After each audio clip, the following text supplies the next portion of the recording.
Kursas įvadas į Lotynų Amerikos studijas, tai yra dėstomas anglų kalba. Todėl tikėtina, kad, bent jau tikėkimės kitais metais, kad grupė surinks studentai iš įvairių šalių. Tad, manau, viena iš kurso verčių yra būtent pažvelgti iš skirtingų kultūrų požiūrių į Lotynų Ameriką.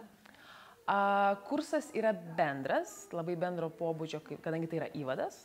Vadinasi, pusę kurso iš esmės sudaro paskaitos apie Lotynų Amerikos istoriją.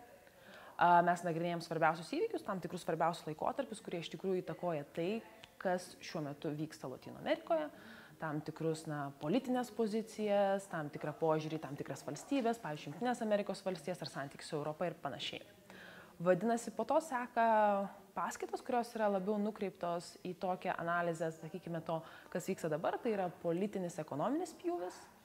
Vadinasi, aš įsivaizduoju, dar kitų metų programa truputėlį koreguosis šitą dalis, atsižvelgiant tai, kas vyks Lotynų Amerikoje per vasarą, kas vyks dabar.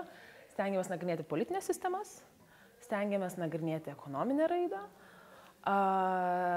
Kai kurios temos yra tokios šiek tiek laisvesnės, nes prieš pradėdama kursą aš šiek tiek paklausiu studentų, kas iš tikrųjų jūs domina. Tai pavyzdžiui, ar tai būtų migracija, ar tai būtų kažkokie socialiniai judėjimai, tai stengiamės bent vieną paskaitą turėti, kur būtų galima įtraukti šitas temas.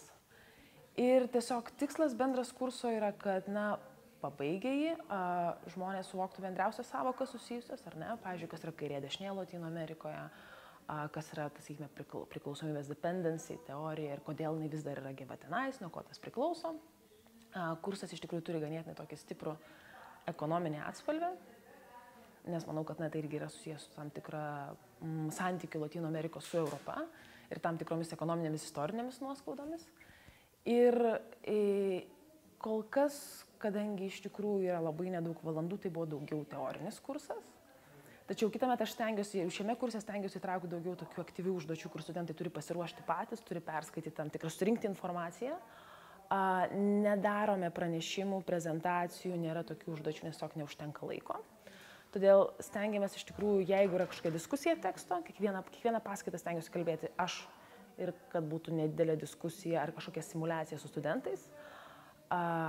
Viskas vėlgi priklauso nuo eigos, tikslios formos, apsisprendžia truputėlį kurso eigoje, žiūrint, kokie yra studentai, kiek yra žmonių ir panašiai. Ir kurso baigoje yra rašto darbas. Studentas pats pasirenka temą, mes jie sutarėm maždaug kurso viduryje.